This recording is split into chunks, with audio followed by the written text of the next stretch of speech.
এক ঝাঁক পুরনো ছবি হঠাৎ করেই ভাইরাল। ছবিগুলোতে দেখা যাচ্ছে বিরাট কোহলি ও তার প্রাক্তন প্রেমিকা ব্রাজিলিয়ান মডেল ও অভিনেত্রী ইজাবেল লেইটকে। সময়টা 2010-এর শুরুর দিকে। তখন তাদের সম্পর্ক ঘিরে গুঞ্জন শোনা গেলেও তা কখনোই প্রকাশ্যে আনেননি তারা। আবারও সেই অধ্যায় ঘিরে নতুন করে কৌতূহল, বিশেষ করে ইজাবেলের বর্তমান জীবন নিয়ে। সিঙ্গাপুরে একটি বিজ্ঞাপনের শুটিং চলাকালীন তাদের প্রথম দেখা হয়। সেখান থেকেই বন্ধুত্ব, পরে তা গড়ায় প্রেমের সম্পর্কে।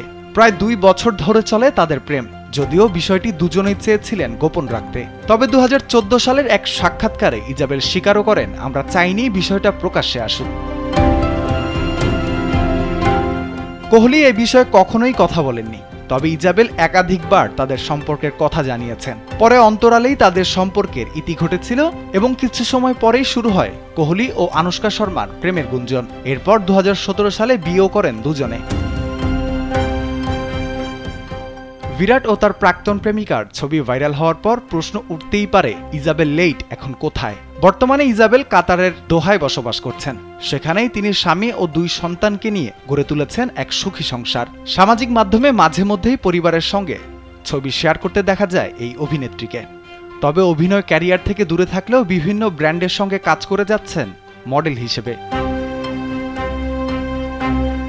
2016 সালে 16 সিনেমার মাধ্যমে বলিউডে পা রাখেন ইজাবেল। এরপর পুরানি জিন্স, তালাশ ছাড়াও 2020 সালে একটি তেলুগু সিনেমা ওয়ার্ল্ড ফেমাস লাভারেও অভিনয় করেন তিনি। যদিও সিনেমা থেকে ধীরে ধীরে সরে এসে সময় দেন মডেলিং ও ব্যক্তিগত ক্যারিয়ারে। এদিকে কোহলি এখন লন্ডনে স্ত্রী আনুশকা ও তাদের 2 সন্তান ভামিকা ও আকায়ের সঙ্গে গড়ে তুলেছেন এক নতুন অধ্যায়। অন্যদিকে ইজাবেল বেছে নিয়েছেন পর্দার ঝলক ছেড়ে এক শান্তিপূর্ণ পারিবারিক জীবন। দুজনেই তাদের নিজস্ব পথে এগিয়ে গিয়েছেন, খুঁজে পেয়েছেন নতুন সুখের ঠিকানা। রাফিউল ইসলাম রাতুল, কালবেলা।